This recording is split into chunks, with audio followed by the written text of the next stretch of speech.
Selamat datang saudara-saudari.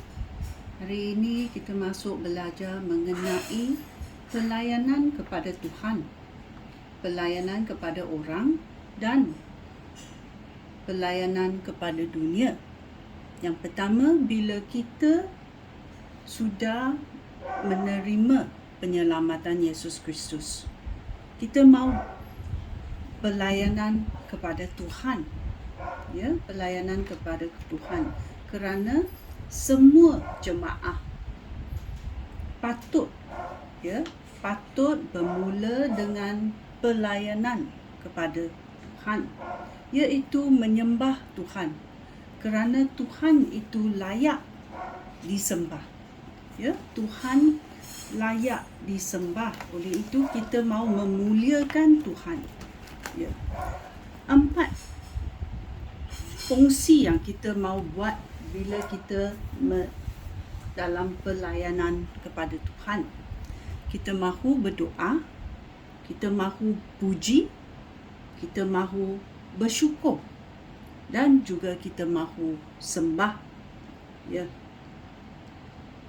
Dalam keempat ini, ciri-cirinya adalah khusus, tetapi kita hari ini mau berkata dalam kesimpulan bahawa ia adalah puji dan sembah Tuhan. Tuhan iaitu Allah Bapa di syurga mahu kita menyembah Dia, kerana sembahan kepada Tuhan adalah layak. Tuhan layak disembah. Tuhan layak menerima kasih sayang daripada kita, kerana Dia mencipta kita.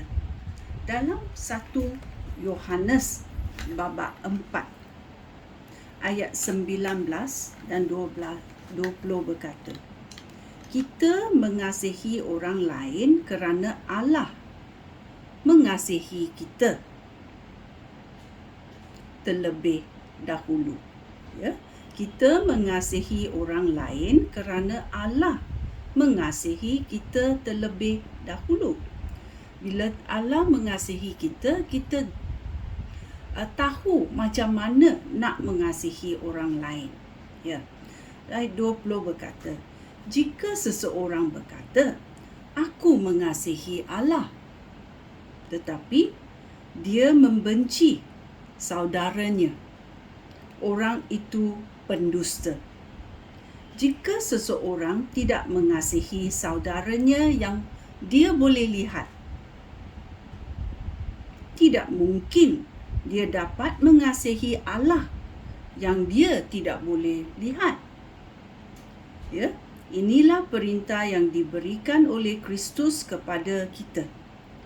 Sesiapa yang mengasihi Allah mesti juga mengasihi saudaranya. Kerana saudara-saudara kita, jemaah-jemaah kita boleh lihat, tetapi Tuhan kita tidak boleh lihat. Kalau benda yang kita boleh lihat pun kita tidak tahu mengasihi, macam mana kita boleh mengasihi benda yang kita tidak boleh lihat? Dalam Alkitab ada orang Farisi yang mahu menipu Yesus dengan soalan-soalan yang sukar untuk dijawab. Farisi bertanya, apakah Taurat yang paling penting di dalam Alkitab? Dalam Matius babak 22 ayat 37. Matius babak 22 ayat 37.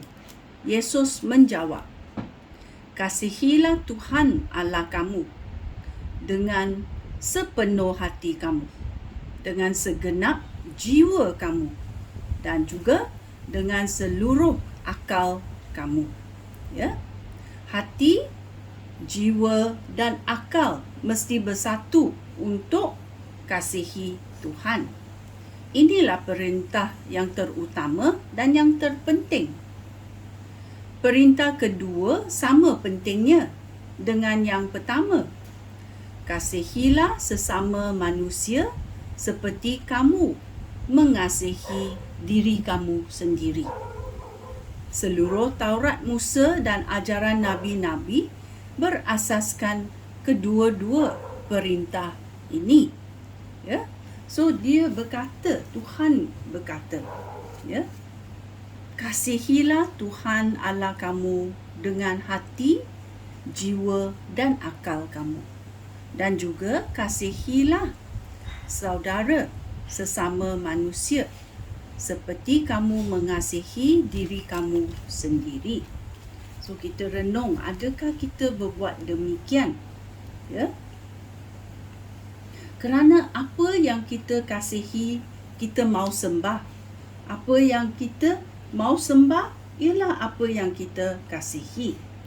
Oleh itu Allah Bapa yang mencipta kita, ya, mahu kita menyembah dia kerana dia sangat kasih sayang kepada kita, ya, dan dia mahu menghulurkan kasih sayang dia kepada kita juga, ya. Oleh itu kita mahu berdamping dengan Tuhan dengan berdoa, dengan puji, dengan syukur dan juga sembah.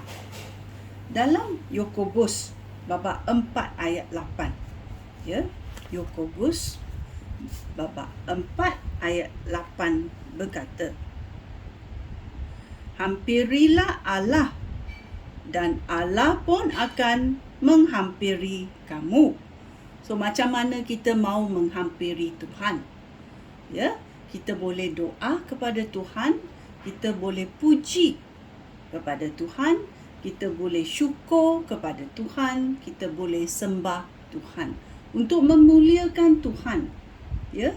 Oleh itu, pelayanan sembah kepada Tuhan adalah berkata, Tuhan, kamu layak dan aku mau menyembah kamu kerana kamu sangat bagus.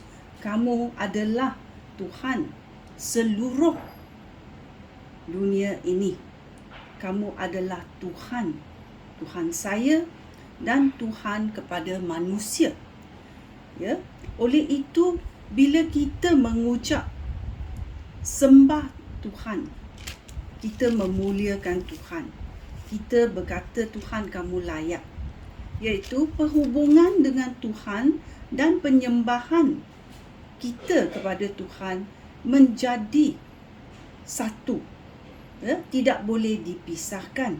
Oleh itu, setiap jemaah mesti belajar pelayanan kepada Tuhan. Adakah kamu melayan Tuhan kerana kamu dipaksa atau kamu mahu melayani Tuhan kerana Tuhan layak disembah? Ya. Oleh itu kita renung mendalam, ya. Adakah Tuhan penting dalam hidup kita? Adakah Tuhan patut kita sembah? Ya. Adakah Tuhan layak disembah? Ya. Oleh itu kita belajar. Sekian, terima kasih. Shalom.